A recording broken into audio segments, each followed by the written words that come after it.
سلامونه. د نن خبره ننني بحث ستړي مشئ. د خپلواکۍ د جشن پر ورځ چاودنې او له سلو زیاتو کسانو زخمي کېدل.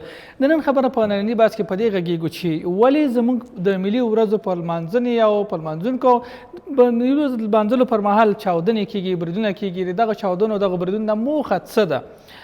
دغه ډول چاودنې به د خلکو پر روحیه تاثیر وکړي، د خلکو هوډ به خلک به له خپل هوډه راوګرځوي او که نه.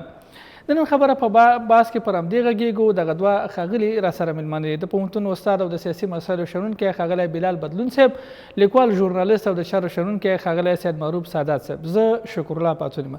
تاسو دواړو ښاغلو ته ستړي مه شم. پخیر راغلئ. ښاغلی سادات صاحب، ولې زموږ د ملي ورځو په لمانځنې او د لمانځنې په ورځ باندې هم بریدونه کېږي، چاودنې کېږي؟ د دغه چاودنو اصلي موخه څه ده؟ مننه پاڅون صاحب. لومړی تاسو ته، بدلون صاحب ته او د نیکاس تلویزیون قدرمنو لیدونکو ته خپل نیکې هیلې او سلامونه وړاندې کوم. د 28م د اسد د افغانستان د خپلواکۍ ملي ورځ وه او دا د افغانانو حق و، د افغانانو چې باید لمانځل شوې وی. یو مخکې تر دې چې موږ په دې باندې وغږیو چې ولې بریدونه وشوه، ولې بعضې کسانو تخریبي کړنې وکړې چې جشن کمرنګه کړي. زه د افغانانو او په ځانګړي ډول د ننګرهار د خلکو شجاعت او زړورتیا نه ډېره زیاته مننه کوم چې په هماغه ساعت کې چې نږدې خوا شاته یې بمونه چاودلي وو او تقریبا 3-4 دقیقې وروسته دوی په هماغه ځای کې بیرته خپل د جشن مراسم په ځای کړه. او زړورتیا او د دوی هغه د وطن سره مینه او دا د ستایلو وړ ده. افغانستان هم لکه موږ چې په یو حالت کې په ارامه باندې نه پرېږدي، حتی ورځني ژوند کې، یعنی دوی د یو زوم او د یوې جوړې د واده مراسم نشي زغملی.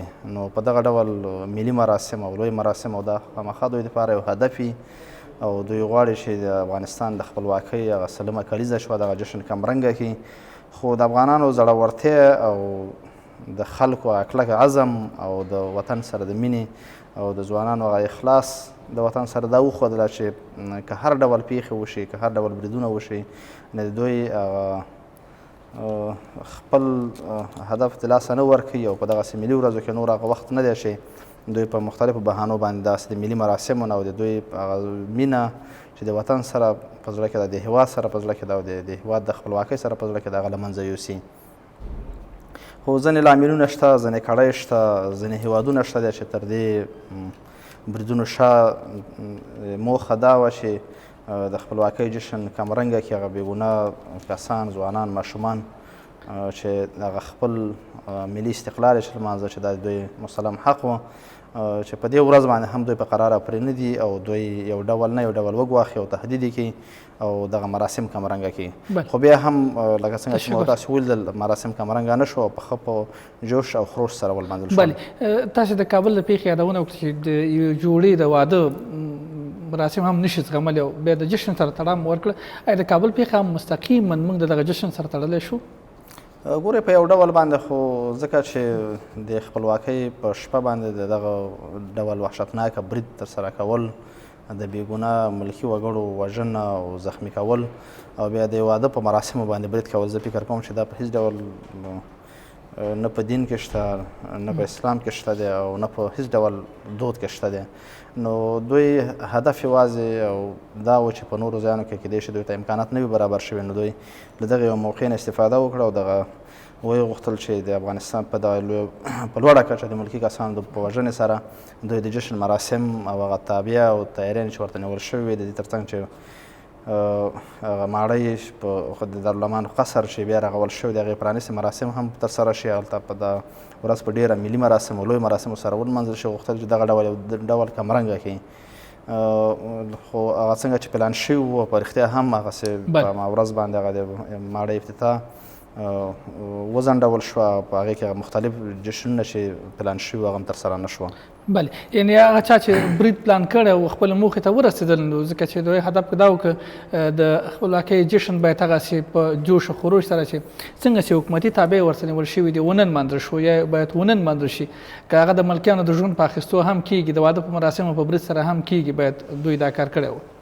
ګورئ، د دښمن خو به هڅه کوي او حده پورې کوشش کوي چې دغه مراسم په مجموع کې دوی تر خپل سیوري لاندې راوستی وي او په یو ډول باندې خلکو سره دا ویره رامنځته شوې وي چې دوی هېڅ باید د خپل کوره وتلی نه وي. خو که موږ تاسې وګورو هغه مینه چې د خلکو په زړونو کې وه، هغه احساسات چې د خلکو وه، د افغانستان نه بهر په هېواد کې دننه په مختلفو هېوادونو کې افغانان شپه او ورځ واټونو ته راووتل او دغه ملي ورځې په ډېر ویاړ او افتخار سره او په ډېر غرور سره یې ولمانځله. نو زه فکر کوم چې هغه دښمن خپله کومه چې اصلي موخه وه چې دا به د یو ډارن ملت په حیث باندې دوی به هېڅ ونه توانېږي او ټول خلک به په خپل کور کې کښېني او دا ورځ به د یو ساړه ماتم په څېر باندې تېره شي. خو هسې نه وه او دا ورځ ډېره ښه ولمانځل شو، ډېر مراسم پر ځای شول. تشکر خوشحاله. ښاغلی استاد بدلون، ستاسو په نظر ولې د ملي ورځو د لمانځنې پر مهال هم موږ د بریدونو ویره لرو یا د دغسې یو ډول پیښو ویره موجوده اوسي؟ تر ډېره امنیتي ارګانونه د پیښو په کشف او یا په خنثی کولو یا دغسې پیښو په مخنیوي باندې بوخت اوسي؟ بسم الله الرحمن الرحیم. لومړی خو پاڅون صاحب تاسې او درون میلمه سادات صاحب او د انعکاس رادیو تلویزیون ټولو همکارانو، لیدونکو او اوریدونکو ته سلامونه او نیکې هیلې وړاندې کوم. لکه څرنګه چې سادات صاحب ورته اشاره وکړه، د افغانستان دښمنان چې دي هغوی کله هم په افغانو باندې خوشحالي او خوښي پیرزو نه ده او په هر ډول باندې چې دوی وکولی شي د افغانستان یا که ووایو د افغانانو له افغانانو څخه خوشحالي واخلي او د دوی د خوښۍ او د خوشحالۍ مراسم په غم ور بدل کړي، په ویرې بدل کړي. تل یې دا کار کړی دی او کوي.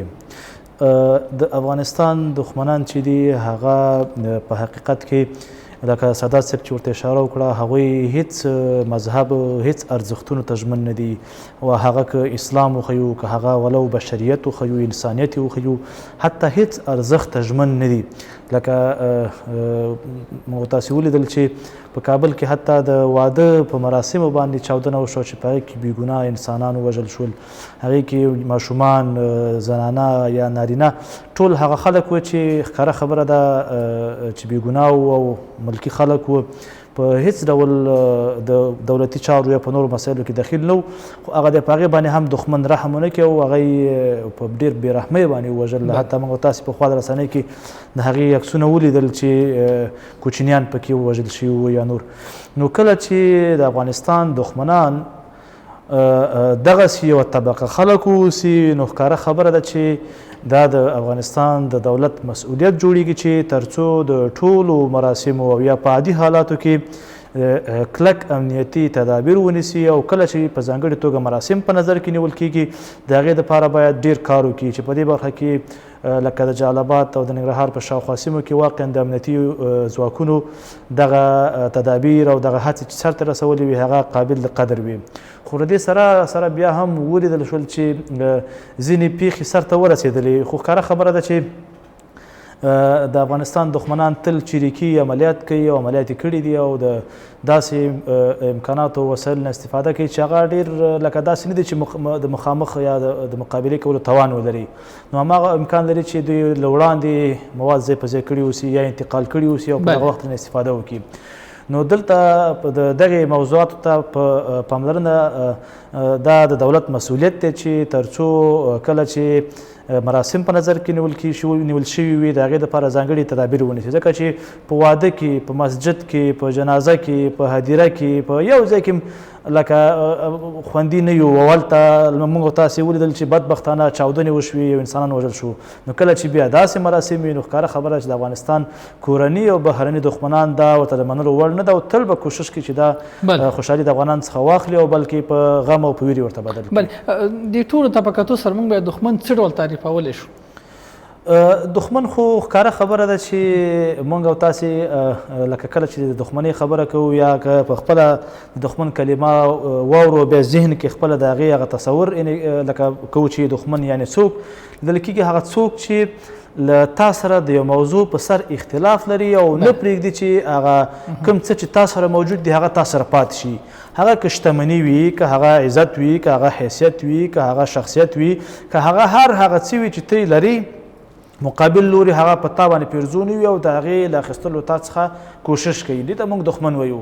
نو دلته که چیرته موږ اوس د دغه ډول حالاتو او شرایطو په نظر کې نیولو سره چې موږ سره مواجه یو دښمن تعریفوو نو موږ ته بیا د دښمن تعریف اسانه کېږي. موږ وایو دښمن یعنې هر هغه څوک چې افغانان خوشحالۍ ته نه پرېږدي، هر هغه څوک چې افغانان پرمختګ ته نه پرېږدي، هر هغه څوک چې افغانان ملي یووالي ته نه پرېږدي، هر هغه څوک چې افغانان ورورولۍ ته نه پرېږدي، هر هغه څوک چې افغانان د تفرق د افغانانو په منځ کې تفرقات چې نه پرېږدي دغه هیواد آباد شي، پرمختګ وکړي، سوکالي پکې راشي، هر هغه څوک چې دغه کړنې سرته رسي هغه د افغانستان او د افغانستان د ملت دښمنان دي. بله وړاندې سادات صاحب په خپلو خبرو کې چې یو شمېر کړۍ دي هڅه کوي، یو شمېر هېوادونه دي هڅه کوي چې همدا خبره وکړه چې د افغانستان باندې خوشحالۍ نه دی پیرزو شوې یا نه یې پیرزو کېږي. موږ که دا کړۍ مشخصه کوو دا څه ډول کړۍ دي، کومې کړۍ ورته ویلی شو یا څوک دا کار کوي؟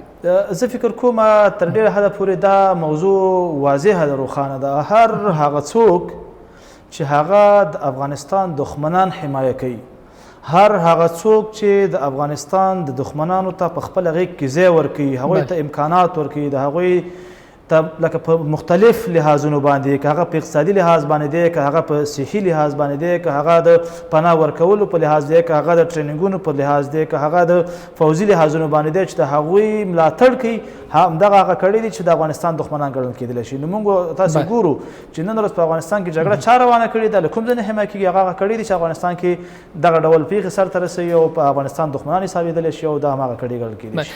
د افغانستان سره هغه د اختلاف مهمه نقطه یې څه ده؟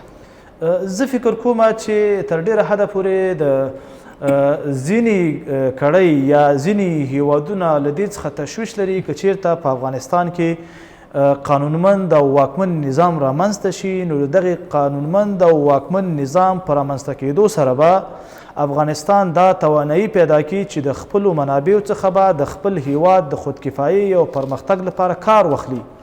کله چې د افغانستان نظام په دې وتوانیږي چې د افغانستان د منابعو څخه د افغانستان د واکمن کېدو او یا د افغانستان د پیاوړي کېدو دپاره کار واخلي، نو په دې صورت کې هغه کړۍ د دوی په نظر باندې چې دوی نقصان کوي. په دې معنا چې نن ورځ افغانستان یو وارداتي او مصرفي هیواد دی، د هغوی ټول صنعت راځي په افغانستان کې په مصرف رسیږي. د افغانستان اوبه دي چې ځینو یا ګاونډیو هیوادونو ته له معاوضې پرته ور روانې دي او بهیږي او هغوی ترېنه برق ډیمونه او یا زراعتي ځمکې پرې خړوبوي او خپل امکانات پر مخ پرې بیایي یا په نورو لحاظونو باندې. نو کله چې افغانستان دا توانایي پیدا کړه چې خپل طبیعي منابع د خپل ځان په ګټه وکاروي، خپلې اوبه مهار کړي، خپلې دښتې آبادې کړي، خپلو اتباعو ته د کار زمینه برابره کړي، په علمي لحاظ باندې خودکفا شي. لکه نن ورځ موږ ګورو یوازې که دغه د صحي لحاظ باندې موږ ګورو د افغانستان څخه څومره ناروغان بهر ته ځي، په میلیاردونو په میلیونونو ډالر د کال د افغانستان پیسې چې دي هغه نورو هیوادونو ته انتقالیږي. نو کله چې افغانستان وتوانیږي دا چارې سرته ورسوي، نو بیا دغه ټول هغه عاید چې د افغانستان څخه دوی ترلاسه کوي دا به له لاسه ورکړي. نو ښکاره خبره ده چې هغوی د دغې موضوع په درک کولو سره آرام نه کیني او نه پرېږدي چې په افغانستان کې داسې یو حالت رامنځته شي چې هغه د په خپلو پښو باندې ودرېږي او افغانان د خپلو ضرورتونو او اړتیاو د پوره کولو توان او وړتیا ولري. بله ښه، د داسې کړنو په ترسره کولو سره یا د دغه ډول اعمالو په ترسره کولو سره یا د دغه پلانونو په پلي کولو سره هغوی خپل موخو ته ورسېدل؟ زه فکر کوم چې تر نن ورځې پورې دوی په خپلو پلانونو کې یا کوی تقریبا تر البته که نن ورځ پورې وایو هم درسته ده دوی بریالي وو او بریالي دي، ځکه تر نن ورځې پورې افغانانو دا توانایي نه ده پیدا کړې چې دوی د خپلو منابعو څخه استفاده وکړي. لکه خپل ولسمشر هم اکثره په خپلو ویناو کې تاسو به اورېدلي وي چې وایي چې زه غواړم چې د غازي امان الله خان هغه فصل چې ده پیل کړی او هغه ناتمام پاتې شوی زه تمام کړم. هغه هم دا معنا چې افغانان په علمي لحاظ د سیمې او د نړۍ هېوادونو سیال شي. افغانستان په صنعتي لحاظ، په اقتصادي لحاظ، په ټولنیز لحاظ، په مختلفو لحاظونو باندې د نړۍ د هیوادونو او د سیمې د هیوادونو سیال شي. ځکه که چېرته موږ تاسې تاریخ ته مراجعه وکړو او وګورو کله چې په 1919 کال کې افغانستان خپلواکي اخیستله، په هغه وخت کې پاکستان موجود نه و. په هغه وخت کې لکه هند و چې دا هم د انګلستان د واکمنۍ یو برخه وه چې د هغوی ځای څخه به په اصطلاح باندې مدیریت کېدل او د دلته به واکمني چلېدله. نور که دې طرف ته وګورو ایران او یا د منځني اسیا هېوادونه په هغه وخت کې افغانستان د سیمو د هېوادونو په پرتله پرمختللی هېواد و. یعنې په افغانستان کې چې د ژوند کولو کوم امکانات موجود و، کوم صنعت لکه موږ ګورو په هغه وخت کې په کابل کې د ریل پټلۍ موجوده وه. په هغه وخت کې مکاتب جوړ شو. په هغه وخت کې د هېواد د مختلف لکه د ټلیفون او د موټر او د برقي بسونو لکه موږ ګورو هغه څه چې په هغه وخت کې موجود و د سیمې په هېوادونو کې یا نو موجود او یا که موجود هم و، د افغانستان د دغې صنعتي کېدو او دغې پرمختګ کیفیت له هغې څخه لوړ و. اما نن ورځ که چېرته موږ افغانستان راخلو او د سیمې هېوادونو سره مقایسه کوو، زه فکر کوم شاید قابل د مقایسې ونه اوسي، ځکه موږ په مختلفو لحاظونو کې که د سړکونو په لحاظ روالو، د کارخانو په لحاظ روالو، د نورو مختلفو هغه صنعتي او اقتصادي او زراعتي لحاظونو باندې موږ که وګورو افغانستان د سیمې له هېوادونو څخه وروسته پاتې دی. په دې وروستیو 4-5 کلونو کې ځینې داسې هڅې وشوې چې تر څو هغه دسیسې او هغه توطیې چې د افغانستان ګاونډیان د افغانستان دپاره په نظر کې لري د هغې مخه ونیسي چې په دغه تېرو 4-5 کلونو کې لکه موږ په دې وتوانېدلو چې د هغوی سره مقابله وکړو، لا هم موږ نه یو توانېدلي چې تر څو د هغوی د دسیسو مخه ونیسو، خو په دې توانېدلي چې هغه تشخیص کړو، د هغې د مقابلې دپاره هلې ځلې وکړو چې په دغه برخه کې ځینې لاسته راوړنې هم ترسره شوي دي. خو په کل کې یا په ټوله کې ګاونډي هېوادونه په دې بریالي شوي، ځکه تر اوسه پورې موږ دا توانایي نه ده پیدا کړې چې د خپلو منابعو څخه د خپل هېواد د پرمختګ او د سوکالۍ دپاره کار وکړو. زمینه سازي ورته چا کړې ده؟ مستقیما راغلی دا کار یې کړی که نه؟ زه فکر کوم که کله د دغې پوښتنې ته ځواب وایو مجبور تاریخ ته مراجعه وکړو.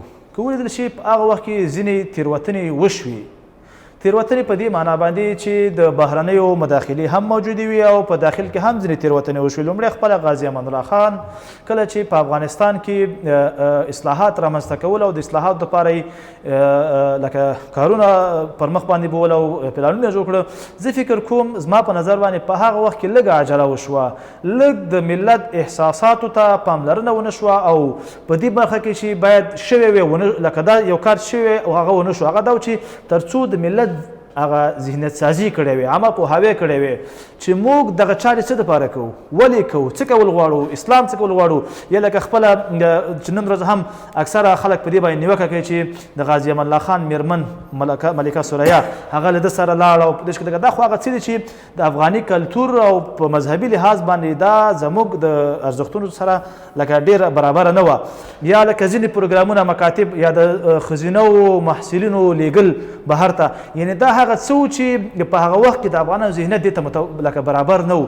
هغه چې په دغه ځای کې لږه عجله وشوه او دښمن ته د دې فرصت برابر شو چې تر څو د دغې هغه نه پوهاوی عدم پوهاوی چې ملت ته نه شوی د دغې نه په استفاده باندې استفاده وکړي او دښمن د ملت د غازي امان الله خان په وړاندې راپورته کوي. بالاخره موږ او تاسې ولیدل چې هغه مهاجر شو.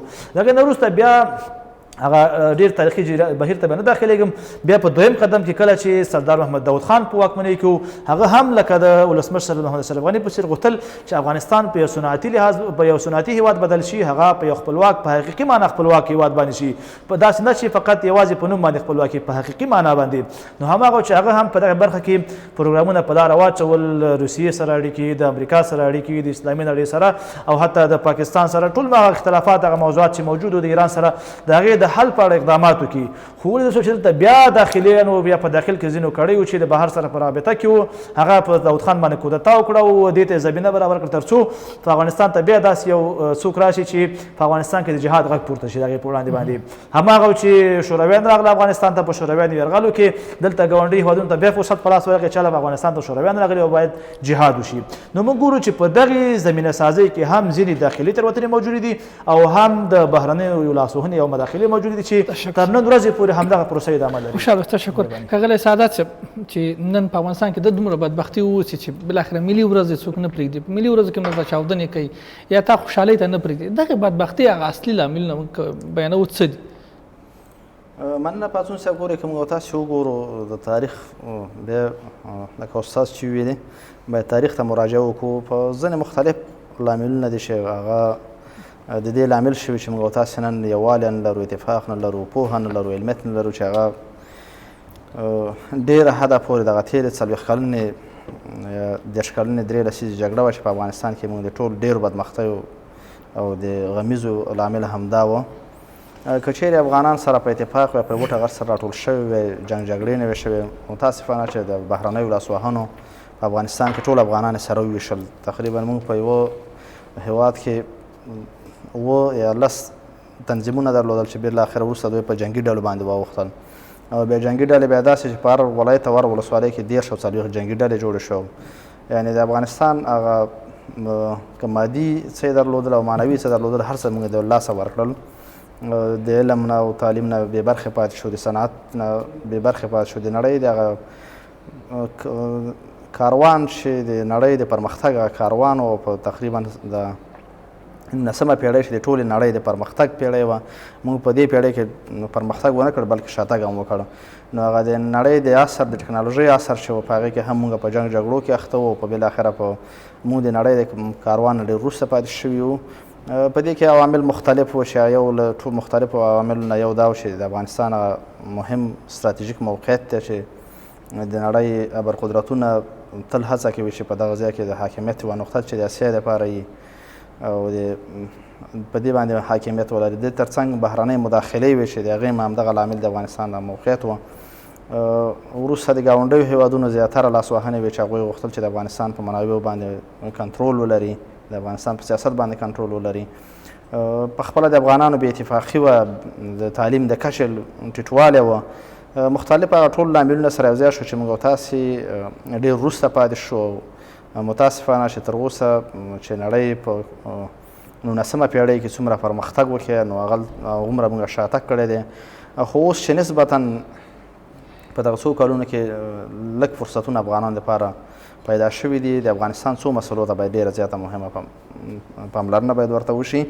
تر ټولو مهمه مسله د افغانانو تعلیم ته د تعلیم پراختیا، د ذهنونو روښانه کول، د افکارو تنویر. دا کولی شي چې موږ او تاسې د جګړې او پردیو جګړو دپاره تیل او خس ونه ګرځوو. دوهمه مسله زموږ او تاسې ترمنځ اتفاق او یووالی دی. په افغانستان کې میشت قومونه، خلک د کلي او کور په کچه، د ولس په کچه د دوی ترمنځ یووالی او اتفاق ډېر زیات مهم دی. که چېرې موږ او تاسې سره یو شو. دریم اقتصادي پرمختیا او پراختیا ده. ګورئ که چیرې موږ تل زیاتره وخت که په افغانستان کې موږ تاسې تجربه کوو، غربت، بېوزلي او د فقر د کچې زیاتوالی هم د ناامنۍ او د ستونزو یو ستر لامل ګرځېږي چې یو د دې نه که په یو سمه حکومتداري په افغانستان کې رامنځته شي، په دې برخه کې ډېر څه کولی شي. په افغانستان کې پراختیایي پروګرامونه، د افغانستان اوبه مدیریت شي، د افغانستان کانونه مدیریت شي، د افغانستان کې سوق الجیشي موقعیت نه ګټه واخیستل شي، په افغانستان کې هغه مختلفې لارې چې دي د اسیا او د جنوبي اسیا او د اروپا د وصلولو لپاره د دې اهمیت ته پام وشي. مختلف داسې اقتصادي پروګرامونه طرحه کول او عملي کول، تش په کاغذ او یا په شعار په ډول باندې نه بلکې عملي کول یې موږ تاسې کولی شو چې د دې ټولو غمیزو او بدبختیو او وژنو نه وژغوري او موږ تاسې په راتلونکي کې د یو بسیا افغانستان په لور حرکت وکړو. په همدې برخه کې حکومتي او ولسي مسؤلیتونه که لږ سړی روښانه کړي څه دي؟ مثلا ولسي مسؤلیتونه څه دي؟ حکومتي مسؤلیتونه څه دي؟ ګورئ، ولس خو د ولس هغه تر حده پورې یو مسؤلیت دا دی چې ولسونه هم باید هغه ټول اقتصادي پروګرامونه وي چې د افغانستان که هغه مادي او معنوي ټول پروګرامونه چې د افغانستان د بقا، د افغانستان د ښېرازۍ او د افغانستان د راتلونکي لپاره یې ولسونه باید ننګ او ملاتړ وکړي او د ولس د حکومت تر څنګ ودرېږي. حکومت ته پکار ده چې یوازې د کاغذ پر مخ نه بلکې په عملي توګه باندې هغه څه چې وایي، هغه څه ستراتیژۍ چې لري، هغه پلانونه چې لري، هغه باید عملي کړي او داسې د افغانستان د اقتصاد د پرمختیا لپاره. ګورئ، یو وخت کې موږ زه یو ځای ته تلم، یو ورکشاپ و، هلته یو بهرنی ژورنالست هغه پوښتنه وکړه چې د افغانستان دپاره ستاسې په نظر هغه طلایي اقتصادي چانس کوم دی؟ خلکو مختلف دلایل ورته ویلي. نو اخره کې د بهرني ژورنالست وویل چې یو سروې چې شوې په خپل امریکایانو فکر کوم دا سروې کړې ده، افغانستان دومره برېښنا تولیدولی شي که چېرته افغانستان خپله صنعتي هېواد دی، 15 صنعتي هېوادونو ته برېښنا ورکولی شي. یعنې موږ چې دومره پانګه ولرو، افغانستان په هېڅ ډول باندې به دا په یعنې که کله ته ښه قوي اقتصاد ولرې او اقتصادي خپلواکي ولري، نو بیا زه فکر نه کوم چې څوک دې یو پټاکۍ ډزم وکړي. نو مهمترینه خبره دا ده چې موږ هغه څه چې وایو چې د اوبو مدیریت زیاتره وخت چې یو شعار یې پورته کېږي له څو کلونو راهیسې، د اوبو مدیریت پروسه د افغانستان لپاره ډېره مهمه او ضروري خبره ده. د دې ترڅنګ ځینې تاسې ولیدل چې د نړیوال بانک او آسیایي بانکونو هغه طرحې شوې چې د جنوبي اسیا د منځنۍ اسیا سره او بالاخره د اروپا سره نښلوي. دا د دې لارو فعالول او هغه کلونه چې دا طبیعي لارې وي او په ډېرو حتی د اوښانو تګ راتګ پکې ده، که اوس موږ دغه لارې عصري لارې ترېنه جوړې کړو، ریل ګاډي پټلۍ ترېنه جوړې کړو، نو زه فکر کوم چې هغه هېوادونه چې بل لکه اوس د کاسازر او ټاپي پروژې دغسې لویې پروژې تطبیق شي په خپله د سیمې ټول هېوادونه سره وصل کېږي، د یو زنځیر په شکل باندې ګټې سره نښلول کېږي. مهمه خبره دا ده، دې ته م راځم. خو متاسفانه زه د ګاونډي هېواد چې نوم باید واخلو پاکستان، زه دې نیابت او دې بدنیتۍ ته زه ډېر حیران یم. که چیرې پاکستان وغواړي هغه ګټې چې دوی اوس په جګړه کې او د موږ په وینو کې ګوري، دا ورته په اقتصادي پروګرامونو کې ډېرې په اسانه دي. یا نه پوهېږم دوی ته قناعت ورکول شوی یا نه دی ورکول شوی، خو که موږ ورته دوی ته قناعت ورکړو، که چیرې ته د کونړ د سیند د اوبو دپاره په زرګونه افغانان وژنې، د هغې نه د تا ته د یو پروژې په تطبیق سره چې ترکمنستان یا بل ځای دی، حتی د افغانستان که صنعتي هېواد شي، د اوبو نه موږ دلته ګټه واخلو، تا ته برېښنا برابره شي، دا د ستا دپاره یو اسان او تر ټولو اسانترینه چانس او فرصت دی. که ته د افغانستان خلک د یوې کرښې په سر باندې وژنې او د یوې کرښې، زه فکر کوم چې د دې په پرتله هغه ګډ اقتصادي فعالیتونه چې افغانستان، پاکستان او د سیمې نور هېوادونه سره ګډ اقتصادي فعالیتونه پیل کړي، دا به د دې سیمې او د دې کرښې د ښېرازۍ دپاره وي، بلکې د دې بدبختۍ په ځای موږ ته ښېرازي راوړي. دغه ډول نور مهم اقتصادي پروګرامونه دي چې د نړۍ په ډېرو هېوادونو کې حتی هېوادونو سره لوی جنګونه کړي تېر شوي، د اروپا د امریکا په ډېرو هېوادونو کې، خو هغوی اوس په داسې دومره ګډو اقتصادي پروژو باندې د یو کور، د یو هېواد او د یو فامیل په حیث باندې بدل شوي دي چې هر څه سره مشترک دي. نو موږ هم دغسې فرصتونه لرو. دولت نه مو هیله دا ده چې دغه فرصتونه هغه هېوادونو ته چې نیابتي جګړې په افغانستان کې لري هغوی ته قناعت ورکړي، او ګاونډي هېوادونه هم په دې باید اکتفا وکړي او په دې باندې پوه شي چې یاره زمونږ هغه ګټې چې موږ افغانانو په وژنه کې ګورو، په وینو کې ګورو، هغه موږ په اقتصادي فعالیتونو باندې په ښه ډول په اسانۍ سره په ورورولۍ کې لاسته راوړلی شو. ولې بیا موږ ووژل شو، بیا ولې جګړې وکړو، او بیا ولې دوی په نظامي پانګونه وکړي، د دې په ځای باندې چې نورې لارې شته دي. تشکر، خوشحاله اوسئ. ښاغلی استاد بدلون، سره د دې چې بریدونه هم وشول، چاودنې وشي، یو په ننګرهار کې 11 چاودنې وشي او له 100 زیات کسان زخمیان شول، خو بیا هم جشن ونه درېده یا د جشن لمانځنه ونه درېدله. په بېلابېلو سیمو کې ځوانانو میلې وکړې، خپل هغه تړونونه او خوښۍ اظهار کړه، خو دغې لمانځنې هغه چې برید یې کړی هغه ته څه پیغام ورکوو؟ زه فکر کوم لکه مخکې موږ ته اشاره وکړه چې افغانان تل کوشش شوی چې د افغانان څخه خوشحالي واخیستل شي او تل د غم او د ویر په ټغر کېنول شي. نو تر ډېره حده پورې ولسي احساس او خصوصا په ځانګړې توګه د ځوانانو لکه دا ده چې یو محفل خوشحالي برابره شي او دوی خپله خوشحالي ولمانځي. همدا چې په دغه برخه کې یو خو د ځوانانو احساس او په دویم قدم کې واقعیت دا ده چې په نور ولایتو کې دقیقا نه پوهېږم، خو په ننګرهار کې د عامه پوهاوي کچه ډېره لوړه وه او دولت او ځینې نورو زیاتخلو ارګانونو په دې برخه کې ډېر کار کړی چې تر څو ملت په دې قانع کړي چې د خپلواکي یعنې څه او خپلواکي ولې لمانځل کېږي، ولې ولمانځو، څه ارزښت لري. نو په دې برخه کې ډېر پروګرامونه په لاره اچول شوي وو. نو هماغه چې عامه ذهنیت په دې باندې روښانه شوی وو، هماغه چې تقریبا لکه تاسو ورته اشاره وکړه چې 11 چاودنې په جلال آباد شاوخوا او جلال آباد ښار کې وشوي، خو بیا هم خلک یې د خپلواکۍ د لمانځلو څخه راونه ګرځول، بلکې خلکو حتی لکه سادات صاحب چې ورته اشاره وکړه چې په یو ساحه کې به چاودنه وشوه چې تر څو به چې هغه ځای نه چاودنې هغه لرې کېدل، نیم ساعت وروسته ساعت وروسته بېرته هماغه ځای کې بیا د خپلواکۍ مراسم او د تجلیل مراسم به روان وو. نو موږ ګورو چې دښمن په دغه برخه کې خپل ټول امکانات په لاره واچول. د افغانستان دښمنانو تل هڅه وکړه په خپلو ټولو امکاناتو په ټول توانایي سره، ځکه افغان امنیتي ځواکونو کافي تدابیر نیولي وو، خو دې سره سره هم دوی بریالي شو چې ځینې چاودنې او ځینې پیښې رامنځته کړي. خو بیا هم د خلکو په هغه روحیه باندې چې څنګه د دوی ګمان کېده چې یاره دغه خپلواکي به له منځه لاړه شي، وبخښئ دغه د لمانځلې مراسم به له منځه لاړ شي، هغسې ونه شول. جلال آباد ښار په ټولو ناحیو کې په ټولو ساحو کې جشن د ازادۍ جشن په ډېر ښه شکل باندې باندې ولمانځل شو.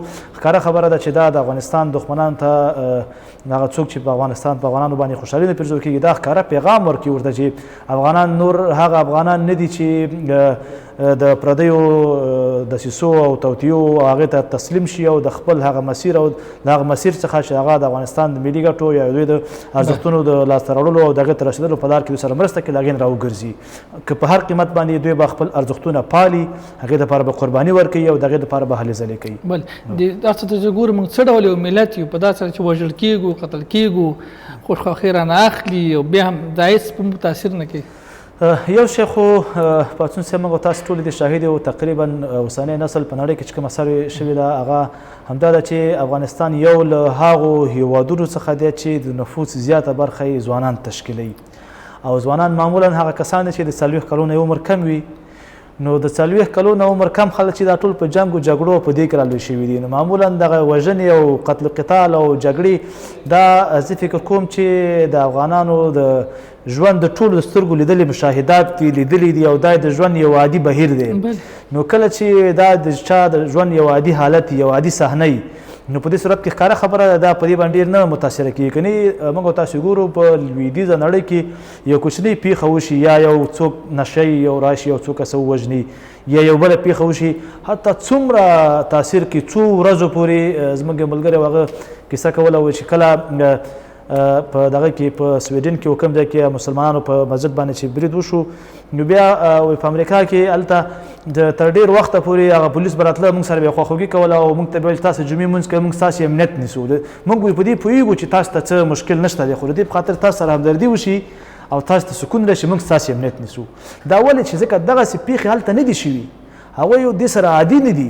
خو مګر په افغانستان کې چې ما لکه مخکې زموږ د نفوس زیاته برخه ځوانان تشکیلوي او موږ ستاسې د ژوند ټول دا د سترګو لیدلی حال دی. هره ورځ هره اونۍ هره میاشت لکه موږ د سره مخامخ کېږو، چاودنه کېږي، وژنې کېږي، قتل قتال کېږي، هدفي وژنې کېږي.